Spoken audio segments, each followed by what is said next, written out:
Hello बच्चों, कैसे हो आप लोग? ठीक ठाक। आज हम लोगों को क्या पढ़ना है? इस पार्ट में हम लोग पढ़ेंगे कि किस रासायनिक अभिक्रिया के प्रकार। रासायनिक अभिक्रिया के प्रकार में हम लोग देखेंगे कि कोई भी रासायनिक परिवर्तन जो हो रहा है तो वो किस तरह का रासायनिक परिवर्तन हो रहा है। रासायनिक परिवर्तन में हम लोग क्या देखते हैं कि जैसे भी कोई अभिकारक होता है तो किसी भी अभिकारक में क्या होता है, अभिकारक के जो आबंध होते हैं, मतलब कि कोई तत्व या यौगिक होगा अभिकारक के रूप में, तो उस तत्व या यौगिक में उसके विभिन्न परमाणु, तत्व के विभिन्न परमाणु आपस में जुड़े हुए होंगे या यौगिक में अलग अलग तत्व के परमाणु आपस में जुड़े होंगे। तो वो रासायनिक अभिक्रिया करने के लिए पहले तो वो अपने आबंध को तोड़ेगा, मतलब कि वो जिस तरह से जुड़े होंगे वो पहले एक दूसरे से अलग होंगे, फिर वो दूसरे तरह से एक दूसरे के साथ आबंधित होंगे। जैसे दो अभिकारक आ गया तो अब क्या होगा कि पहले वाले तत्व और दूसरे वाले यौगिक का कुछ जो परमाणु है वो किसी और तरह से, जैसे पहले व्यवस्थित थे उससे अलग तरह से आप व्यवस्थित होंगे, और आपको जो उस परिवर्तन के कारण, इस परिवर्तन के कारण जो आपको रासायनिक परिवर्तन हो रहा है तो उसके कारण आपको जो उत्पाद बनेगा उसमें उसकी व्यवस्था विभिन्न तत्वों के परमाणुओं या यौगिकों के परमाणु की व्यवस्था बदल जाएगी। तो उसी परिवर्तन में अगर विभिन्न प्रकार के परिवर्तन हम लोग रासायनिक परिवर्तन में देखते हैं तो इसलिए हम लोग क्या करते हैं, रासायनिक परिवर्तन को प्रकार में बांटते हैं कि ये इस तरह का परिवर्तन है। तो हम लोग सबसे पहला प्रकार क्या देख रहे हैं, संयोजन अभिक्रिया। रासायनिक अभिक्रिया, रासायनिक परिवर्तन, वैसी रासायनिक परिवर्तन जिसमें कि आपको क्या किस तरह का परिवर्तन होगा, इस तरह की रासायनिक अभिक्रिया में आपको परिवर्तन होगा हमेशा जब मान लीजिए कि एक से अधिक अभिकारक हैं। इसमें क्या होगा कि एक से अधिक अभिकारक आपस में जुड़कर आपको क्या करेगा, एकल उत्पाद, संयोजन हो रहा है तो मतलब कि ज्यादा का योग होगा और जो आपको मिलने वाला है वो आपको एक ही मिलेगा। एकल उत्पाद का जब निर्माण करेगा तो उस तरह के रासायनिक परिवर्तन को हम लोग एक विशेष नाम से जानते हैं जिसको क्या कहते हैं, संयोजन अभिक्रिया। उसकी ये परिभाषा है। ये परिभाषा आपको, जैसे कि संयोजन अभिक्रिया को परिभाषित करें, अगर आप लोगों को क्वेश्चन आ जाता है तो सबसे पहले इसका परिभाषा लिखिएगा, उसके बाद आप लिख सकते हैं, इसका उदाहरण दे सकते हैं। उदाहरण में हम लोग क्रियाकलाप एक का उदाहरण लेते हैं। मान लीजिए कि आपको क्या था, मैग्नीशियम का रिबन था जिसमें कि आपको मैग्नीशियम रिबन को मान लीजिए कि ये ठोस अवस्था में है, इसके अवस्था को भी निरूपित करते हैं। ये ऑक्सीजन के साथ क्या कर रहा था, ये ऑक्सीजन के साथ संयोग करके परिवर्तित किस चीज में हुआ, जब इसका दहन किया गया तो ये परिवर्तित हो गया था, आपको मैग्नीशियम ऑक्साइड में परिवर्तित हो गया था। इस मैग्नीशियम ऑक्साइड के परिवर्तन होने में क्या हो रहा है कि आप देख रहे हैं कि ये आपको, इसको अगर पहले संतुलित भी कर लिया जाए तो संतुलित करने के लिए आपको यहाँ पे 2 लगाना पड़ेगा और यहाँ पे भी 2 लगाना पड़ेगा, ठीक है। और इसकी अवस्था क्या थी, इसकी भी ठोस अवस्था ही थी। तो ये तो संतुलित रासायनिक समीकरण हो गया। इस संतुलित रासायनिक समीकरण में हम लोग अगर देखते हैं तो इसकी परिभाषा के साथ ये मिलता है कि नहीं मिलता है, देखते हैं। परिभाषा क्या कहता है, संयोजन रासायनिक अभिक्रिया वैसी रासायनिक अभिक्रिया जिसमें 2 या 2 से अधिक अभिकारक। तो इसमें एक अभिकारक मान लीजिए कि मैग्नीशियम है और दूसरा अभिकारक क्या है, आपको ऑक्सीजन है। तो 2 अभिकारक आपस में जुड़ रहा है और ये आपको किस चीज में परिवर्तित हो रहा है, मैग्नीशियम ऑक्साइड में। तो इसमें आपको ये भी अभिकारक है, ये भी अभिकारक है और ये भी अभिकारक है। 2 अभिकारक आपस में जुड़कर क्या कर रहा है, एकल उत्पाद। ये एक ही तरह का उत्पाद मैग्नीशियम ऑक्साइड ही है, ठीक है। मैग्नीशियम ऑक्साइड उत्पाद का, एकल उत्पाद का निर्माण कर रहा है। तो ये जो रासायनिक परिवर्तन होगा, इस तरह के रासायनिक परिवर्तन को हम लोग क्या कहेंगे, संयोजन अभिक्रिया, ठीक है। इसको और सांकेतिक रूप में, ये तो उसका एक विशेष उदाहरण हो गया। अगर इसको संकेत के रूप में हम लोग को किसी को निरूपित करना हो तो संयोजन अभिक्रिया को संकेत के रूप में हम लोग लिख सकते हैं। किस तरह से, इसको हम लोग लिख सकते हैं A+B लिख सकते हैं, और ये परिवर्तित किस चीज में हो रहा है, A और B में परिवर्तित हो रहा है। मतलब कि एक अभिकारक ए दूसरे अभिकारक बी से संयोग करके एक ही तरह का उत्पाद देगा जो आपको ए बी मान लीजिए कि वो है। तो इसका आपको सूत्र हम लोग सरल सूत्र इसको कहते हैं। ये क्या हो गया, संयोजन अभिक्रिया का सरल सूत्र हो गया। और ये क्या हो गया, एक विशेष परिस्थिति हो गया जिसमें कि मैग्नीशियम ऑक्सीजन से अभिक्रिया करके मैग्नीशियम ऑक्साइड दे रहा है। इसका और भी उदाहरण देख सकते हैं। इसके दूसरे उदाहरण में मान लीजिए कि एक इसी को हम लोग दूसरा इसके अभिकारक को ही बदल देते हैं। इसमें अभिकारक हम लोग क्या रख सकते हैं, मान लीजिए कि आपको कार्बन मोनोऑक्साइड की अभिक्रिया अगर हम लोग किस चीज से करवा रहे हैं, कार्बन मोनोऑक्साइड की अभिक्रिया, कार्बन मोनोऑक्साइड ये आपको गैसीय अवस्था में है, इसकी अभिक्रिया हम लोग किससे करवा रहे हैं, हाइड्रोजन गैस से करवा रहे हैं। हाइड्रोजन गैस से अगर करवा दे रहे हैं और ये परिवर्तित हो जा रहा है किस चीज में, ये 340 ATM दाब के उपस्थिति में परिवर्तित हो जा रहा है, मिथेनॉल में परिवर्तित हो जा रहा है, CH3OH और ये द्रव अवस्था में है। तो इसमें भी आपको देखिए कि एक अभिकारक आपको कार्बन मोनोऑक्साइड, ये दूसरा अभिकारक आपको हाइड्रोजन गैस, दोनों आपस में संयोग करके एकल उत्पाद किस चीज का निर्माण कर रहा है, मिथेनॉल का निर्माण कर रहा है। तो ये जो परिवर्तन है हम लोगों को किस तरह के परिवर्तन के अंदर आएगा, ये जो रासायनिक अभिक्रिया है ये हम लोग को संयोजन रासायनिक अभिक्रिया के अंदर आएगा। ये एक विशेष प्रकार का रासायनिक परिवर्तन है जिसको हम लोग क्या कहते हैं, संयोजन रासायनिक अभिक्रिया कहते हैं।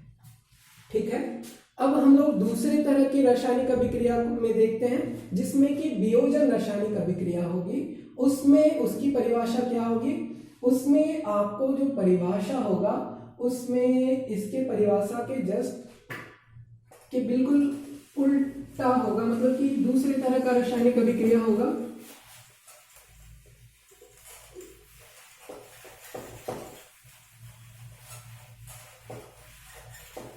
वियोजन रासायनिक अभिक्रिया दूसरा देखते हैं हम लोग।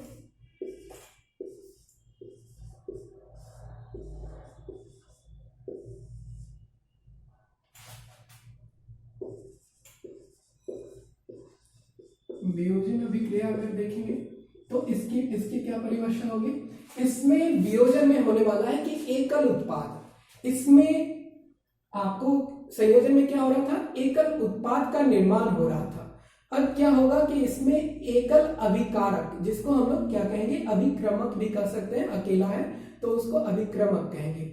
अभिकारक, एकल अभिकारक अगर विखंडित हो जाए, मतलब कि टूट जाए और एक से अधिक उत्पाद का आपको निर्माण करे, तो उस तरह के रासायनिक परिवर्तन को हम लोग क्या कहते हैं, उस तरह के रासायनिक परिवर्तन को हम लोग वियोजन की अभिक्रिया कहते हैं। वैसी रासायनिक अभिक्रिया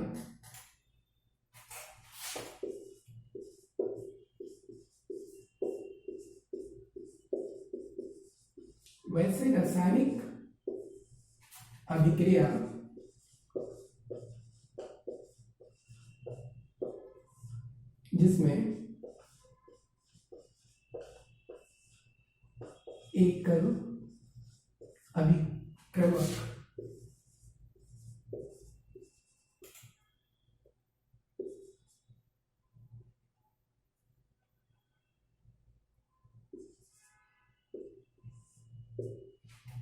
अभिक्रमक दो या दो से अधिक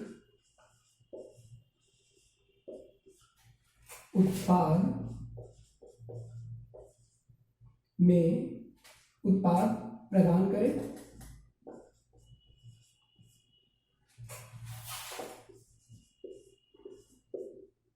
उस तरह के रासायनिक अभिक्रिया को हम लोग क्या कहेंगे, वियोजन अभिक्रिया कहेंगे, या इसको हम लोग एक और नाम से जानते हैं, अपघटन। अपघटन की रासायनिक अभिक्रिया भी इसको हम लोग कहते हैं। ठीक है, तो वियोजन अभिक्रिया, वियोजन की रासायनिक अभिक्रिया या अपघटन की रासायनिक अभिक्रिया को हम लोग परिभाषित करते हैं। तो वैसी रासायनिक अभिक्रिया जिसमें आपको एकल अभिक्रमक दो या दो से अधिक उत्पाद में दो या दो से अधिक उत्पाद प्रदान करे उसे हम लोग क्या कहेंगे, वियोजन की अभिक्रिया। इसका उदाहरण, इसका सबसे अच्छा उदाहरण है आपको कौन सा, संगमरमर को जब आप, संगमरमर का रासायनिक सूत्र क्या होता है, कैल्शियम कार्बोनेट CaCO3, आपको ये ठोस अवस्था में रहता है। इसको अगर आप क्या करते हैं, इसका हम लोग इसको गर्म करते हैं, इसको ताप देते हैं या उष्मा देते हैं।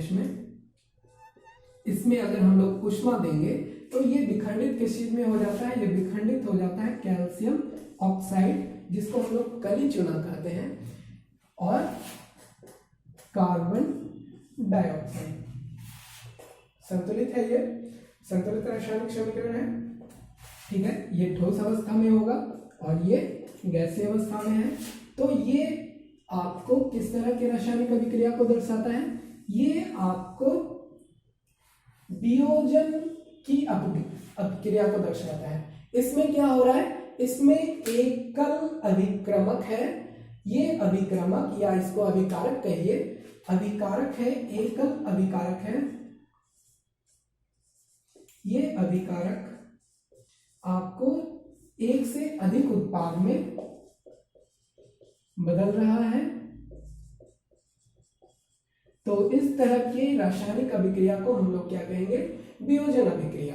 इसको अगर सांकेतिक रूप में दर्शाना हो तो इसको संकेत के रूप में दर्शाने के लिए हम लोग क्या क्या चीज करते हैं, इसको संकेत के रूप में दर्शाने के लिए हम लोग इसको निरूपित कर सकते हैं इस तरह से, जैसे संयोजन था उसका जस्ट उसके बिल्कुल विपरीत AB इस किस चीज में परिवर्तित होगा, एकल अभिक्रमक, ये उत्पाद एक से अधिक में परिवर्तित हो जाएगा, ठीक है। इसका और भी उदाहरण देख सकते हैं आप। इसके उदाहरण में हम लोग को फेरस सल्फेट को जब हम लोग गर्म करते हैं तो फेरस सल्फेट का सबसे पहले तो अगर आप क्रिस्टल लिए हुए हैं तो उसमें जल के भी अणु मौजूद होते हैं, साफ जल के अणु मौजूद होते हैं।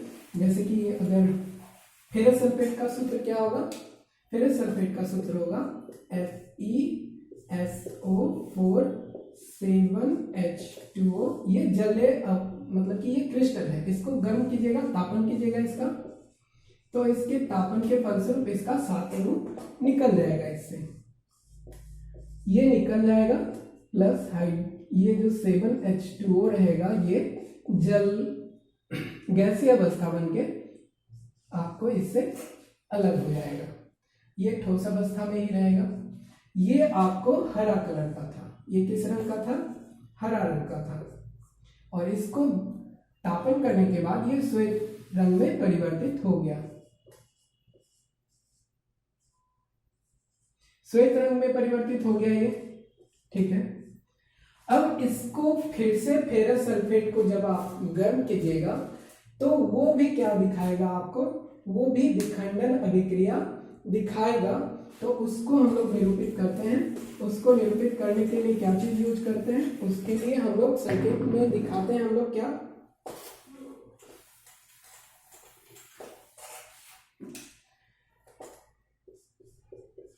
FeSO4, ये आपको विखंडित होगा, ठोस अवस्था है, ये किस चीज में परिवर्तित हो जाता है, ये परिवर्तित हो जाता है फेरिक ऑक्साइड Fe2O3 में परिवर्तित हो जाता है, ये ठोस अवस्था होता है इसका। अब इसका रंग क्या होगा, इसका रंग आपको भूरा होगा, भूरा रंग का होगा। किस अवस्था, किस रंग का था ये था आपको श्वेत रंग में था। अब इसके साथ क्या चीज बनेगा, सल्फर डाइऑक्साइड गैस का भी निर्माण होगा, और इसके साथ सल्फर ट्राइऑक्साइड गैस का भी निर्माण होगा। तो इसमें हम लोग संतुलित करने के लिए क्या करते हैं, इसको हम लोग 2 से गुना कर दीजिए तो आगे संतुलित हो जाना चाहिए। 8 ऑक्सीजन, 3 2 5 3 3 6 2 8, ठीक है। 8 ऑक्सीजन हो गया, सल्फर 2 है और आयरन 2 है, तो ये संतुलित रासायनिक अभिक्रिया है। और ये एक उदाहरण है किस तरह के रासायनिक परिवर्तन का, ये एक उदाहरण है वियोजन अभिक्रिया या कहिए कि अपघटन रासायनिक अभिक्रिया के प्रकार मतलब कि रासायनिक परिवर्तन का एक उदाहरण है। ये आपके किताब में मतलब कि आप लोग के क्रियाकलाप में दिया हुआ है ये, ठीक है। आप लोगों को जब क्वेश्चन पूछा जाएगा तो आपके जो एनसीईआरटी के बुक हैं उसी से आपको कुछ भी क्वेश्चन दिया जाएगा और आपको कहा जाएगा, इसको संतुलित करने के लिए दिया जाएगा, इसका रंग कभी कभी पूछ लिया जाएगा कि कौन कौन सा गैस उत्सर्जित होता है। तो आप अपना जितना भी प्रैक्टिस कीजिए, मतलब कि जितना भी आप उसको अभ्यास कीजिए, उसमें आप अपने किताब में दिए हुए हर एग्जाम्पल के साथ, मतलब कि जितना भी आपको दिया हुआ है क्रियाकलाप, उसके साथ 2 बार 4 बार लिख के खुद से भी उसमें उसको कीजिए, उसका अभ्यास कीजिए, तो ये आपको क्वेश्चन बनाने में आसान होगा, ठीक है। तो इस तरह से हम लोग देख लिए कि रासायनिक परिवर्तन में 2 तरह के रासायनिक परिवर्तन कौन कौन से आए। एक संयोजन रासायनिक अभिक्रिया आया और दूसरा कैसा रासायनिक अभिक्रिया आया, दूसरा रासायनिक परिवर्तन आया हम लोगों को वियोजन रासायनिक परिवर्तन आया।